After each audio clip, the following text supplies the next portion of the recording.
Hi guys, and welcome to another episode of Monster Thoughts. Today we are going to get into the much wanted monster, Faeries. You guys really wanted this one in the poll. It beat out dragons, so we're gonna just get into it.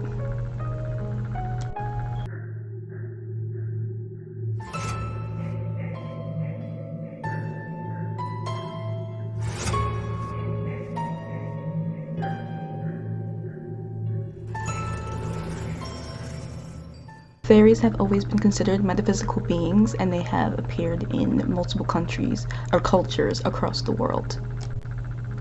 They are known as the Hulu folk in Iceland and the Tuatha De Danann in Ireland, and the Manitau for some Native American tribes.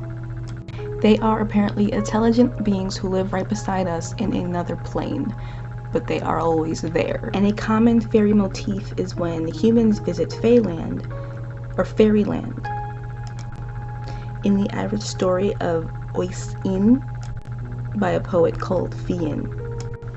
In the story, he awakens to find Niamin, the shape-shifting queen of Tir Nath Niog, the land of perpetual youth.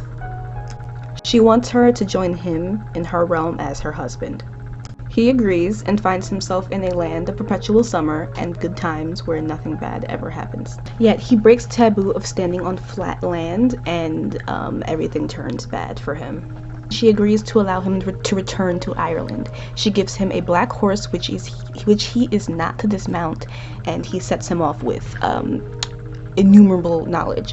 So he journeys back to his homeland only to find that a lot of time has passed. No one remembers him or recognizes him. Everyone he knows is dead, and he steps off the horse and he is immediately turned into an old man, feeble and withering, but with all this knowledge that he has possessed, and he cannot return to Fairyland. So the world motif of Fairyland is that it is the land of the dead, immune from the passage of time, which reminds me of Peter Pan, and that you can't return to the world of the living as the mortal body has decayed and aged. So while you're in Fairyland, you're basically in what I consider the astral plane, and your body in the physical world is withering and decaying as time may pass faster in Fairyland or not. In the Japanese tale of Urashima Taro, when the hero returns home, he is given a casket by his fairy bride, in which his years are locked up. When he opens it, his time is up. These stories tell us of a other world that is not exactly heaven, but is a deeper world that lives beside us, which again I believe is the astral plane, which is right beside us, but you'd have to open your senses and your energy fields and your aura and everything, third eye and everything, to actually see it and partake of it.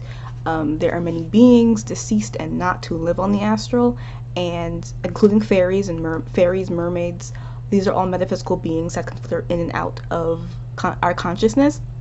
So you'd want to go on the astral with some protection. You don't want to just go into it without knowing what you're doing, because you can get messed up on there, and your soul is the thing that is traveling the astral. So you'd want to have the utmost protection. You don't just want to learn how to astral project and not have any protection around you. Okay, so now that we have some history on the fairy and the mythology of the fairy, we can talk about the present day and the not so present day, where people have professed to have seen fairies and have spoken to them. They take the form of leprechauns, brownies, pixies, sylphs, even aliens, in a technologically updated version of their form, but they are always portrayed as real entities making appearances in this world from their own. The fairies of this day and age often lure people into their world with magical dancing rings.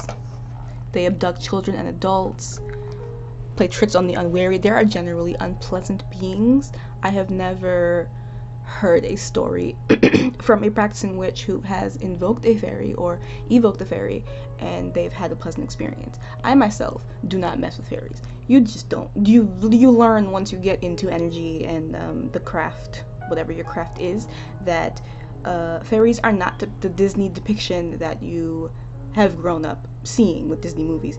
They are vicious, playful tricksters, honestly, like the original Peter Pan is. And I feel like Peter Pan deserves the title of fairy because he takes young kids to a world where they can't age, but they're allowed to go back. Well, I don't know the original Peter Pan story, but I've heard that he's not a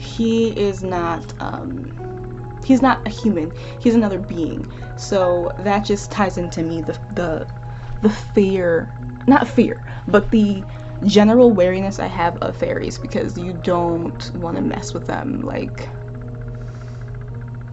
no, I would never call on one. I would never play with that mess. So, but that's just me. So yeah, this was fairies. All these videos are gonna be pretty short, I think, but I learned some new things. I didn't know that there were so many different fairy stories, stretching from, of course, Ireland to Japan, which I think is cool. If you have any fairy sightings, or what you think is a fairy, or leprechauns, or whatever, let me know in the comments and we can discuss it, because I'm really interested in this. I'm really glad that you guys wanted me to do this video. Yeah. Thank you guys so much for watching. This has been Essie Paris. This was Monster Thoughts, and I will see you guys next time for dragons.